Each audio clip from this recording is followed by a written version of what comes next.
The final section, with drills and games for kids, shows many fun and effective activities you can do with your younger students and small tots. These drills can all be altered to fit the specific level and size of each class. Please note, we decided to use kids somewhat larger than the tots you may normally encounter. This was done to allow for less confusion in demonstrating these drills. Here's kind of a fun, competitive game where two pros can have their kids compete against each other, trying to keep the ball in play down the line, including the alleys. Every time the kids hit a ball down the line and it lands in, they get to add 1 point to their total team score. After a certain amount of period, the pros yell stop. Whichever team has the most points wins.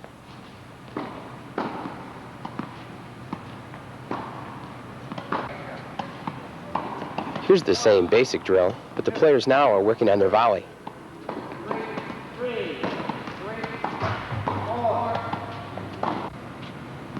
This game is called the point game. It puts the emphasis on form as well as control. The students get 1 point for a good follow-through, and they get 1 point for the ball going in the court. The players keep track of their total score. Most points wins.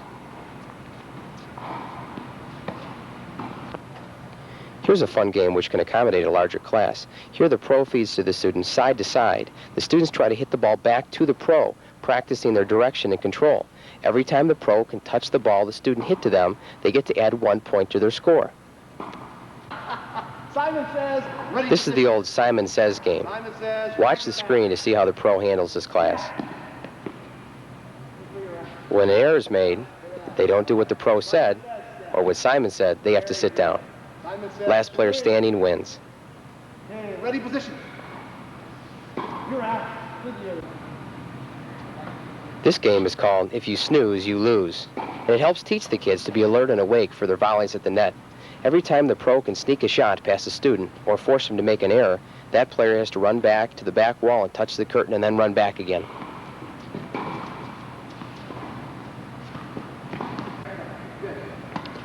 Here's the same If You Snooze, You Lose game, but it's done with a little stronger players, so the pro can feed the ball and play with his racket. This helps him move it along a little bit faster at the player, trying to catch him off guard. You're out here. Okay, mark one more. Whoa. Here we go. That's it. You're out here. You're out here. That's good, ready? You're out of here. In this version of baseball, if a player makes the shot, he goes to the end of the line. If he misses, he goes into the outfield at the opposite side of the net. To get back in the line, a player must catch the ball either on one bounce or in the air. If on one bounce, they go to the back of the line. If they catch it in the air, they go back to the end of the line and bump the player whose shot they caught into the outfield. This process continues until the last player left at the plate is able to hit a shot no one can catch. If the last player misses, he goes into the outfield and everyone comes back up to the plate. Here's regular baseball with two teams. First, second, third, and home plate are the hash marks in the net post. A hit is any ball hit into the full court. Outside the court lines is a strike. 3 strikes or misses and you're out. A player is also out if someone catches a shot in the air. Another way to get a player out is to throw the ball to the pitcher before the player reaches first base. Try this drill to help teach kids how to judge the ball when running from side to side.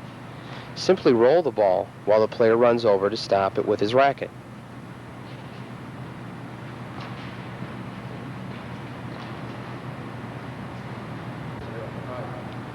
This is jail, a guaranteed favorite for little kids. Each player gets 2 shots. If they miss both, they go to jail or the alley. If they get one of the shots in, they stay free.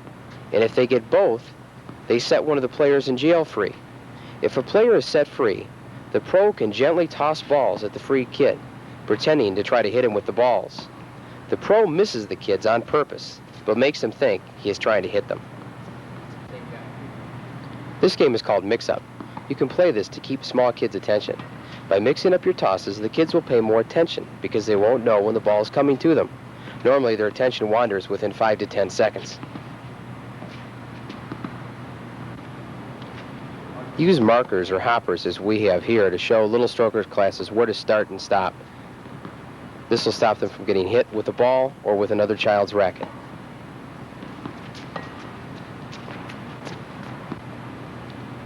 When first learning to play, try throwing the ball into play on a second serve instead of serving. This reinforces the serving motion and gets the point going faster with weaker players.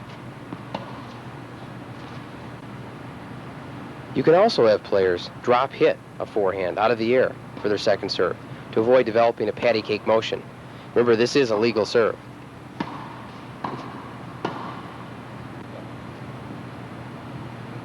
This is a good drill to give the kids some extra exercise and teach them the names of the lines. The pro simply calls out the lines and the kids sprint to them. Service box. Doubles alley. Baseline.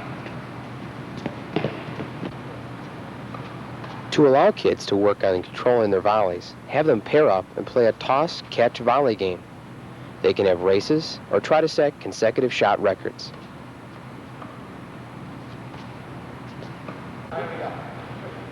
You can teach the basic concept of playing by having the kids play mini tennis. The idea is that they toss underhanded and catch instead of actually hitting. They must throw from the spot where they caught it within a certain time limit, for example 1 or 2 seconds. They can play regular games or games rotating different players in, as you can see here.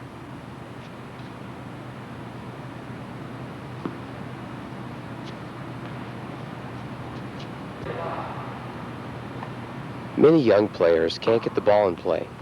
In this game, the pro feeds the ball to the challenger.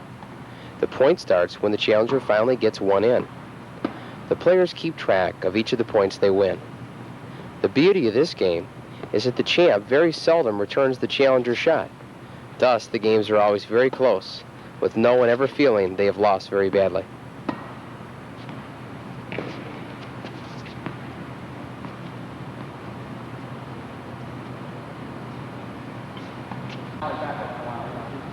It's always fun for the young kids to hit with the pro.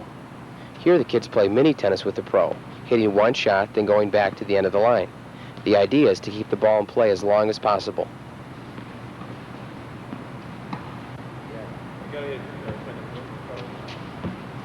Hitting with balloons is good for developing the swinging motion and fun for the kids because they can repeatedly hit the slow-moving balloon.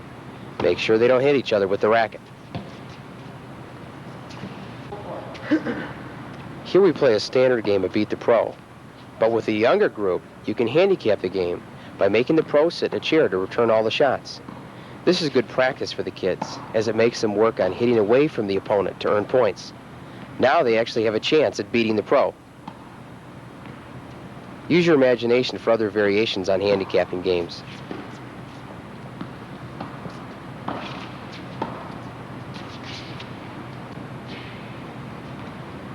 Here's another version of handicapping. Here we play Beat the Pro. The pro's on the far court. As you can see, he's having to hold a hopper as he plays the point. The kids will get a big kick out of this, and it's a lot of fun. This is Stable Keeper. The kids at the net each have a position based on King Arthur's time.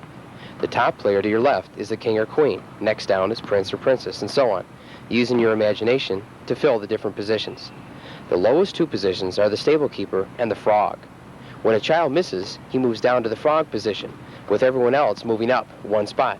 The pro gives everybody a chance to be king or queen. The kids love this game.